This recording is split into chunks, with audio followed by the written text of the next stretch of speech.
Hello guys, एक बार फिर से आपका स्वागत है आपके यूट्यूब चैनल एग्ज़ाम डेस्क में। और अपन क्या पढ़ रहे थे, प्राचीन भारत के इतिहास को अपन कवर कर रहे थे अपने प्रीवियस लेक्चर में। अपन ने क्या पढ़ा था प्रीवियस लेक्चर में, तो आपको याद होगा अपन ने पढ़ा था मगध का उत्कर्ष। तो आज भी अपन आगे की बात करते हैं मगध के उत्कर्ष की। अपन ने क्या क्या पढ़ चुके थे मगध में, तो आपको पता होना चाहिए। अपन ने सबसे पहले पढ़ा था मगध का संस्थापक। कौन था मगध का संस्थापक, बताइए। तो अपन ने स्टार्ट किया था मगध के संस्थापक की, अर्थात मगध पर जो सबसे पहला वंश आया वो कौन सा आया, तो ब्रह्मदत्त वंश आया। वो कौन सा वंश आया, ब्रह्मदत्त वंश आया, ठीक है। और जो मगध में जो सबसे पहले वंश के संस्थापक स्थापना किसने किया था, तो वो किसने किया था, ब्रह्मदत्त ने किया था। ब्रह्मदत्त वंश का शासक था, कौन था, ब्रह्मदत्त था। और उसने सबसे पहले मगध पर ब्रह्मदत्त वंश की स्थापना किया था। उसके बाद दोस्तों कौन सा आया था, तो आपको पता होगा इसका जो अंतिम शासक था ब्रह्मदत्त का शासक कौन था, ब्रह्मदत्त वंश का रिपुंजय था, ठीक है।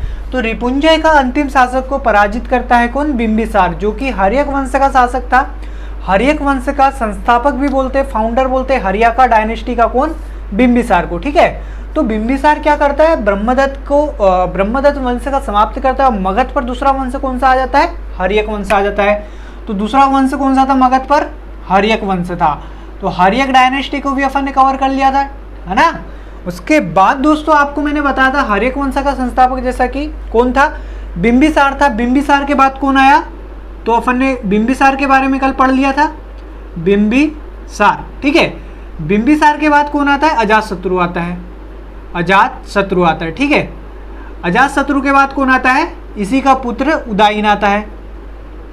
कौन आता है, उदयन आता है, ठीक है। अब उदयन का दोस्तों तीन पुत्र रहते हैं, ठीक है। पुत्र होते हैं, तीन पुत्र होते हैं, अनिरुद्ध, मुंडक और नागदशक। कौन कौन, अनिरुद्ध, मुंडक और कौन सा, नागदशक।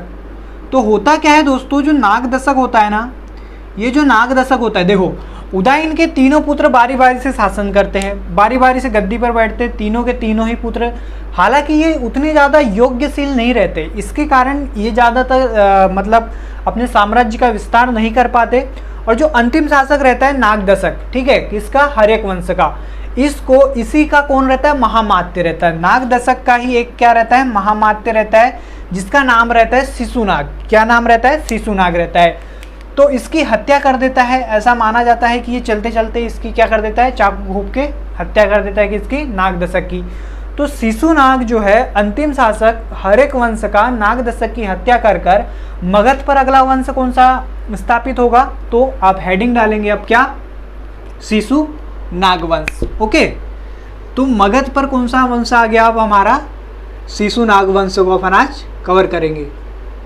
शिशुनाग वंश कौन है फाउंडर इसका, तो इसका फाउंडर है शिशुनाग, ठीक है।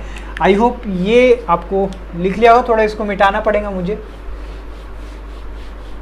तो कौन था, चलो दिख रहा है ना बराबर भाई, ओके दिख रहा है, ठीक है। मैं थोड़ा रफ इसको अच्छे से कर दूंगा। तो शिशुनाग वंश का संस्थापक कौन होता है, फाउंडर कौन होता है, अभी मैंने आपको बताया क्या, शिशुनाग इसका फाउंडर था। फाउंडर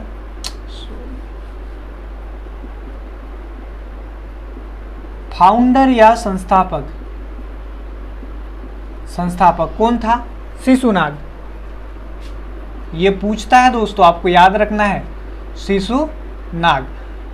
तो इसका संस्थापक होता है शिशुनाग। और ऐसा पुराणों में क्या माना गया है, शिशुनाग को एक क्षत्रिय माना गया है। लेकिन एक बौद्ध ग्रंथ है, उसके अनुसार दोस्तों ऐसी कहानी मानी जाती है शिशुनाग के संबंध में, कि जो अपना जो लिच्छवी का राजा जो रहता है, कौन, लिच्छवी का राजा रहता है, उसी की एक दासी रहती है, जो वैश्या रहती है, उसी के पुत्र से जन्मा है, उसी का कौन पुत्र है, शिशुनाग है। ये किसके अकॉर्डिंग है, ये बौद्ध साहित्य के अनुसार है।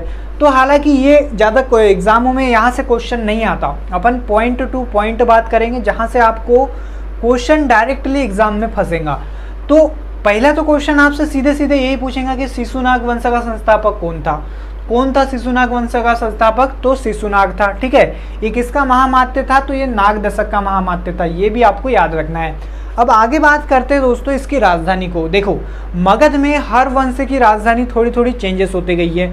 जैसे ही शिशुनाग आता है तो ये भी राजधानी को परिवर्तित करता है। ठीक है, तो ये राजधानी प्रारंभिक तौर पर या प्रारंभिक में ये राजधानी अपनी कहाँ राजगिरी रखता है, लेकिन उसके बाद दोस्तों ये शिफ्ट कर देता है अपनी राजधानी कहाँ? वैशाली। ठीक है, देखो जो उदयन था ना, उदयन ने कहाँ राजधानी रखा था? अपनी पाटलिपुत्र, कल मैंने आपको बताया था। ठीक है, और शिशुनाग की कैपिटल क्या रहती है? तो इसकी लिखेंगे आप कैपिटल, कैपिटल अथवा राजधानी। क्या थी भाई शिशुनाग की राजधानी? तो क्या थी? वैशाली थी, वैशाली। ठीक है, बाद में ये दोस्तों पाटलिपुत्र को भी अपनी राजधानी बनाता है, लेकिन उसके हमें कुछ साक्ष्य उतने अपने को नहीं मिलते, इसलिए अपन उसके बारे में बात नहीं करेंगे। तो इसकी राजधानी क्या थी? आपको इतना याद रखना है, शिशुनाग वंश की क्या थी? वैशाली थी।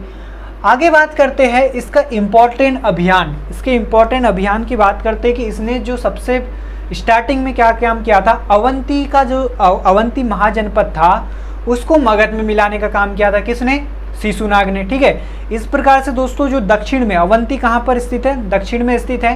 तो दक्षिण तक इसने अपने साम्राज्य का क्या कर दिया था? विस्तार कर लिया था। और अवंती का कौन सा राज्य था?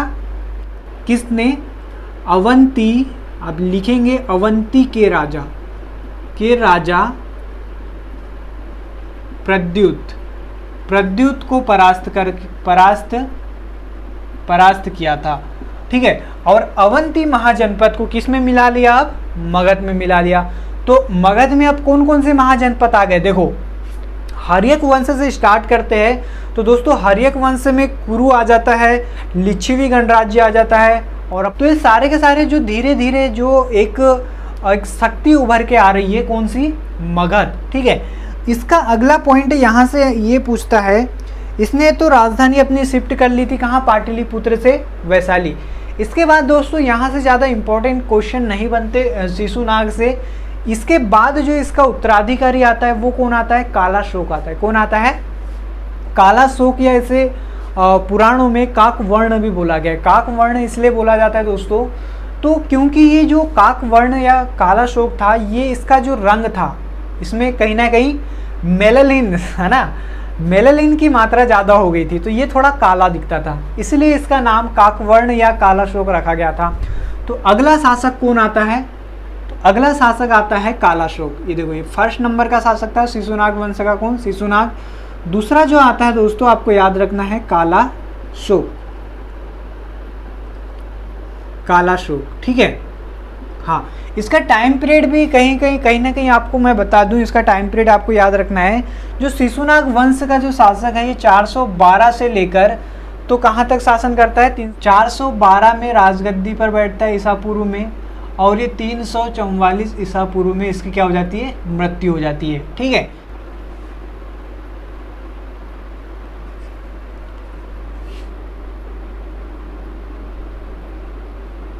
है 396 ईसा पूर्व है। और जो कालाशोक का टाइम पीरियड है, कालाशोक कहाँ से कहाँ तक शासन करता है? तो ये 396 से लेकर ईसा पूर्व से लेकर तो 344 BC तक। ठीक है, कौन शासक करता है? कालाशोक करता है।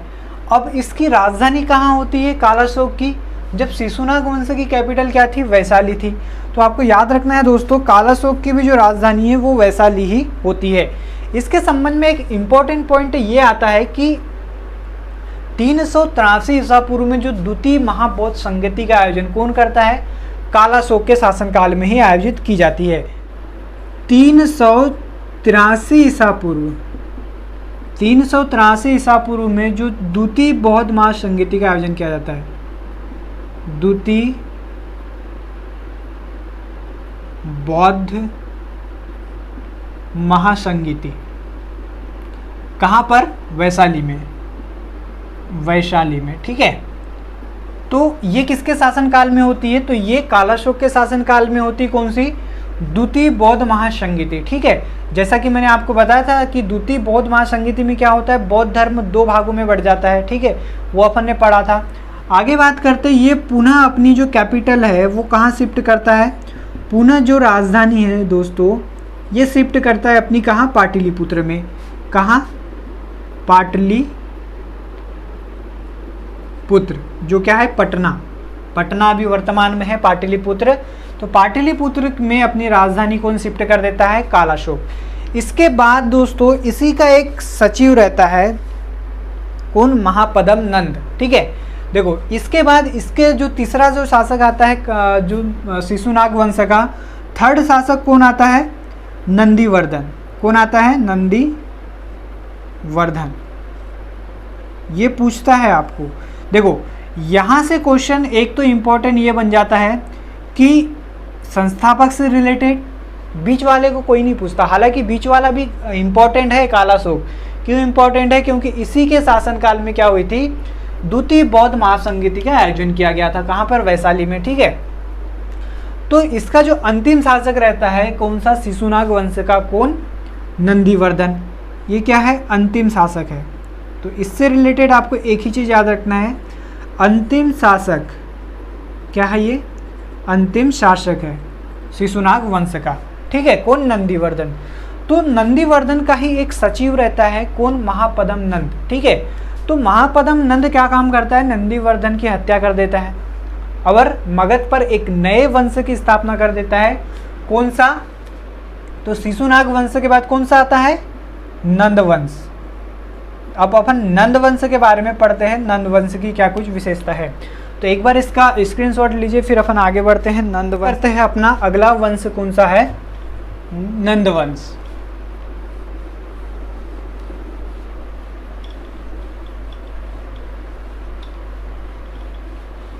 तो नंद वंश की क्या कुछ कहानी है जो मैंने आपको अभी बता दी। जो अंतिम शासक रहता है नंदीवर्धन। ठीक है, नंदीवर्धन को ही जो पराजित कर देता है बच्चा कौन, महापद्म नंद। ठीक है, और नंद वंश की स्थापना कर देता है कौन, महापद्म नंद। तो इसके बारे में आप लिखेंगे महापद्म नंद के बारे में, नंद वंश में। तो जो तीसरा जो वंश था, तीसरी जो डायनेस्टी आती है मगध पर, वो कौन सी आती है, नंद वंश। देखो इसका क्रम आपको याद रखना है ऐसे ही क्रम से। पहला कौन, हर्यक वंश। हर्यक वंश के बाद कौन, शिशुनाग वंश। ठीक है, और जो शिशुनाग वंश है उसके बाद कौन आता है, अपना नंद वंश। तो इसका जो संस्थापक रहता है नंद वंश का कौन रहता है, संस्थापक। कौन है संस्थापक, महापद्म नंद। तो आप लिखेंगे यहाँ पर महापद्म नंद। ठीक है, महापद्म नंद संस्थापक होता है कौन सा, हर्यक वंश का। और इसकी कैपिटल कहाँ पर शिफ्ट करता है ये, तो कैपिटल वही जो पाटलिपुत्र थी। ठीक है, तो इसकी राजधानी क्या रहती है, महापद्म नंद की राजधानी, इसकी राजधानी रहती है कहाँ पर, पाटलिपुत्र।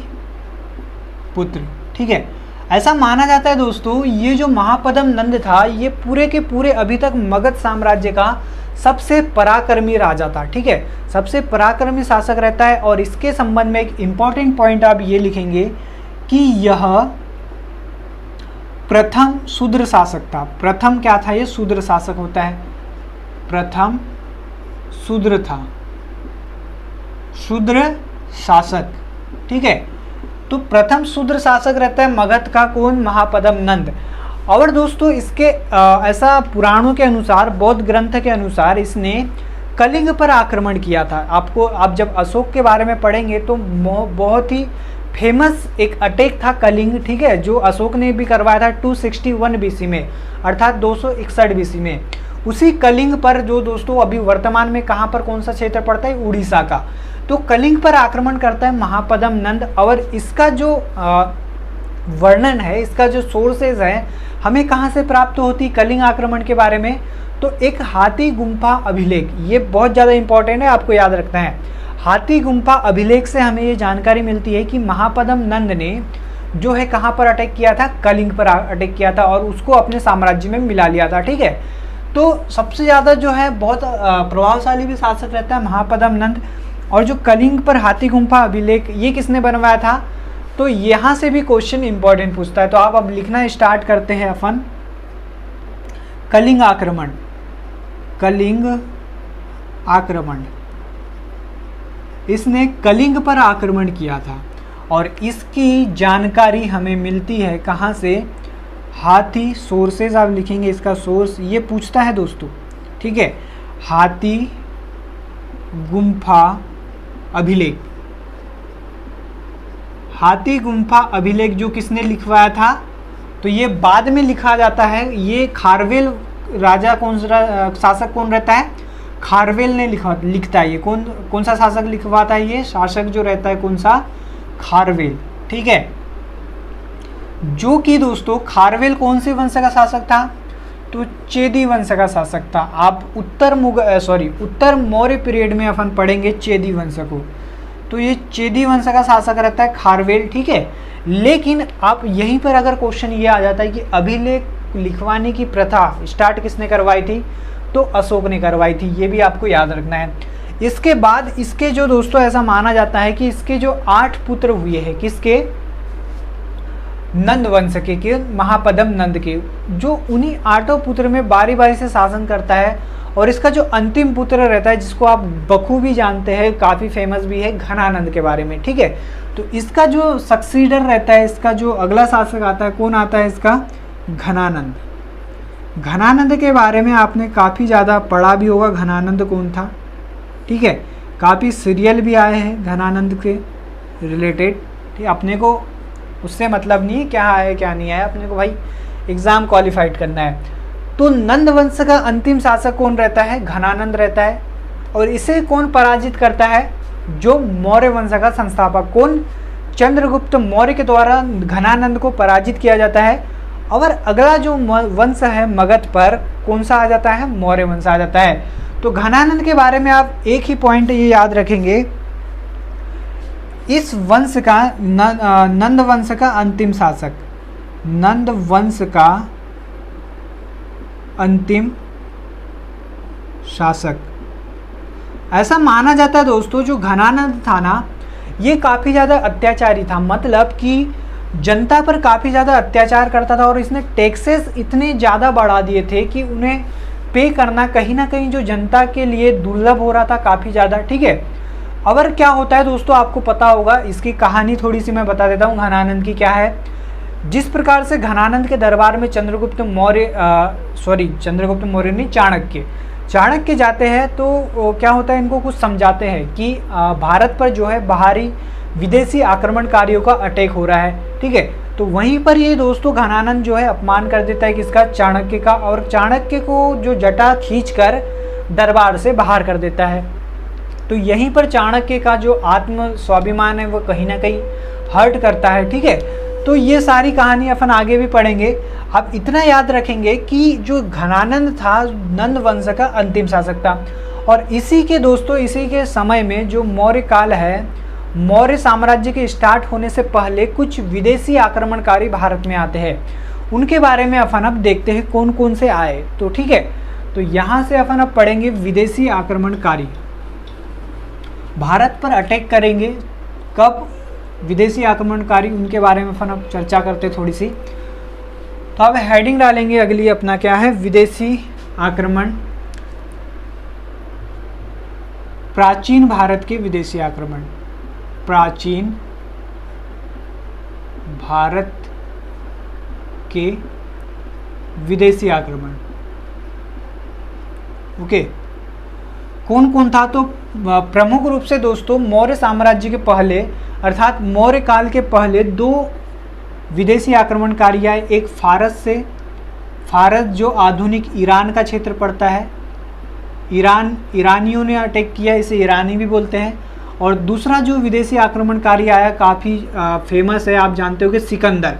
ये कहाँ से आया था? तो ये यूनान से आया था। इसी को दोस्तों ग्रीस भी बोला जाता है। यूनान को ही क्या बोला जाता है? ग्रीस बोला जाता है, जो कि किस महाद्वीप में स्थित है? यूरोप महाद्वीप में स्थित है, ठीक है। स्टार्ट करते हैं अपन सबसे पहले फारस को अर्थात ईरानी अटैक को। तो होता क्या है, 6ठी शताब्दी में 6th सेंचुरी में एक ईरान में एक वंश चलता है जिसका क्या नाम है? हकामनी वंश। एक ईरान में या फारस में एक वंश चलता है जिसका क्या नाम है, हकामनी वंश। ठीक है, हकामनी वंश का ही एक रूलर, एक शासक रहता है जिसका क्या नाम है, डेरियस प्रथम। इसे अपन डेरियस प्रथम या इसे साइरस भी बोला जाता है। तो हकामनी वंश का ही शासक रहता है कौन सा, साइरस। साइरस ने ही भारत पर सबसे पहले अटैक करता है और ये प्रथम विदेशी आक्रमणकारी है। कौन, साइरस, जो 6th सेंचुरी अर्थात 6ठी शताब्दी ईसा पूर्व में भारतीय उपमहाद्वीप पर आक्रमण करता है।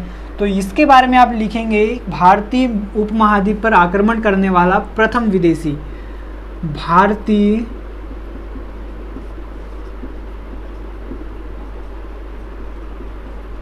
उपमहाद्वीप पर आक्रमण करने वाला प्रथम विदेशी, जो कि दोस्तों का असफल रहता है। भारत के राजाओं द्वारा इसे खदेड़ कर बाहर कर दिया जाता है, किसे, साइरस को। ठीक है, ये आक्रमण जो रहता है असफल आक्रमण रहता है, पूरी तरीके से डिस्ट्रॉयड कर दिया जाता है इसको। इसी का एक पुत्र रहता है। अब इसके बाद साइरस का ही एक पुत्र आता है, इसी का पुत्र, जिसका नाम क्या है, डेरियस प्रथम। डेरियस प्रथम। ठीक है, डेरियस प्रथम फिर से भारत पर अटैक करता है। ठीक है, इसके बाद साइरस के बाद तो दो विदेशी आक्रमणकारी, दो फारसियों ने भारत पर अटैक किया, एक तो साइरस और दूसरा आक्रमण करने वाला कौन रहता है, डेरियस प्रथम। 1819 ईसा पूर्व में 519 ईसा पूर्व में डेरियस प्रथम फिर से भारत पर अटैक करता है। ठीक है, और फाइनली कहाँ पर भारत में अटैक करता है, तो सिंध पर आक्रमण करता है। ठीक है, और सिंध पर अटैक करने के संबंध में यह हमें जानकारी मिलती है बेहस्तुना अभिलेख से। कौन सा अभिलेख, बेहिस्तुना अभिलेख। तो आप लिखेंगे डेरियस प्रथम कहाँ पर अटैक करता है, तो सिंध पर आक्रमण करता है ये, और इसकी जानकारी हमें बेहस्तुन अभिलेख से मिलती है, अभिलेख से मिलती है। ठीक है, इसके बाद दोस्तों तक्षशिला पर भी आक्रमण करता है और तक्षशिला पर अधिकार कर लेता है कौन, डेरियस प्रथम। तो आप कह सकते हैं कि 522 से लेकर 513 बीसी के बीच में जो ये आक्रमण करने की जो रणनीति बनाता है वो कब जाकर सफल होती है, 519 ईसा पूर्व में। ठीक है, या 518 ईसा पूर्व में भी कहीं कहीं बुक में आपको मिल जाएगा। तो यहाँ पर आक्रमण करने के बाद ये सफल हो जाता है कौन, डेरियस प्रथम, और इसे अपन क्या बोलेंगे, फर्स्ट सफल आक्रमण, भारत पर पहला सफल आक्रमण। और कहाँ पर अधिकार कर लेता है, तो तक्षशिला पर इसने अधिकार कर लेता है। आज जब ये अधिकार कर लेता है तक्षशिला पर, तो ये अपनी कॉइनें चलाता है डेरियस प्रथम। तो इसके द्वारा दो कॉइन चलाई जाती है, एक तो चांदी की कॉइन बोलना चाहिए, एक लिपि का आविष्कार फारसियों ने भारत में करवाई थी, खरोष्टी लिपि। तो एक खरोष्टी लिपि का आविष्कार कौन करता है, ये खरोष्टी लिपि की शुरुआत। देखो जो खरोष्टी लिपि है ना, ये कहीं ना कहीं प्रभावित है फारस से, अर्थात फारसियों के द्वारा ही जो है खरोष्टी लिपि की शुरुआत भारत में की गई, और ये खासकर जो दाएं से बाएं ओर लिखी जाती है। और आपको पता होगा खरोष्टी लिपि में ही एक अभिलेख लिखा गया है जो कि बोगजगोई के नाम से प्रसिद्ध है। तो बोगजगोई अभिलेख आप लिखेंगे, बोगजगोई अभिलेख, ये किस लिपि में लिखा है, तो ये खरोष्टी लिपि में लिखा गया है, खरोष्टी लिपि में लिखा गया है। ठीक है, और दोस्तों जो बोगजगोई अभिलेख था ना, ये इसके संबंध में आपको ये याद रखना है कि ये जो है सबसे पुराना अभिलेख है, ये सबसे पुराना अभिलेख है। और साथ ही साथ दोस्तों ये कहाँ पर है, तो ये फारस का है, फारस में स्थापित है बोगजगोई अभिलेख, फारस में। और इसी से हमें फारसियों के बारे में सारी की सारी डिटेल मिलती है कि फारसियों ने भारत पर आक्रमण किया था। ठीक है, तो आपको इतना याद रखना है। और हाँ, एक क्वेश्चन यहाँ से ये भी पूछता है कि भारत में सबसे पुराना अभिलेख किसका है, तो वो अशोक के है। और पूरे विश्व की बात करें तो विश्व में सबसे पुराना अभिलेख कौन सा है, फारस की है। और ये जो बोगजगोई अभिलेख है किसने लिखवाया था, तो ये शासक जो था दारा प्रथम, ये भी फारस का ही शासक रहता है। दारा प्रथम से ही प्रभावित होकर कहीं ना कहीं अशोक ने भी जो है अभिलेख लिखवाना प्रारंभ करवाया था। इसके बाद क्या होता है दोस्तों, यूनानी आक्रमण, यूनानियों के द्वारा भारत पर अटैक किया जाता है, जो अपन अगली क्लास में, अपनी आने वाली नेक्स्ट क्लास है वहाँ पर इसके बारे में अपन बात करेंगे, किसकी, यूनानी आक्रमण की। और यूनानी आक्रमण में अपन फेमस पढ़ेंगे कौन, सिकंदर का अटैक। तो बिल्कुल भी आप हमारे साथ बने रहेंगे, अगली वीडियो में सिकंदर के बारे में अपन पूरा डिटेल में अपन अध्ययन करेंगे, ठीक है। तो आज के लिए अपन इतना ही रखते हैं। Thanks for watching this video. और अगर आपने अभी तक मेरे चैनल को सब्सक्राइब नहीं किया है तो प्लीज़ इसे सब्सक्राइब कर देना, और जो बेल आइकन का बटन होता है दोस्तों उसे जो है प्रेस करना बिल्कुल ना भूलना, ऐसा होता है। ओके, जय हिंद, जय भारत।